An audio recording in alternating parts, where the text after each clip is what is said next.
In today's video, we're going to be replacing a pressure switch and pressure gauge on a well. First, I want to disconnect the power to the pump and then depressurize the system. Then I'm going to pressurize the storage tank to 2 psi below the cut-in pressure on the pressure switch. The new pressure switch cut-in pressure is 40 psi and the cut-off pressure is 60, so I'm going to pressurize the tank to 38 psi. The existing pressure switch for this customer cut on at 20 psi and cut off at 40, so he was trying to get more pressure to the home.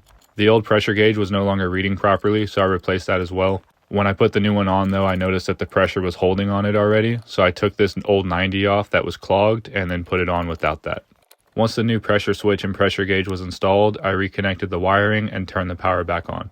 The way these pressure switches work are pretty basic. Like I was saying before, they have a cut on and a cut off pressure. When the pressure drops below the cut on pressure, it kicks on, and when the pressure reaches the cut off pressure, it cuts off. That's how the pump for the well knows when to start and stop.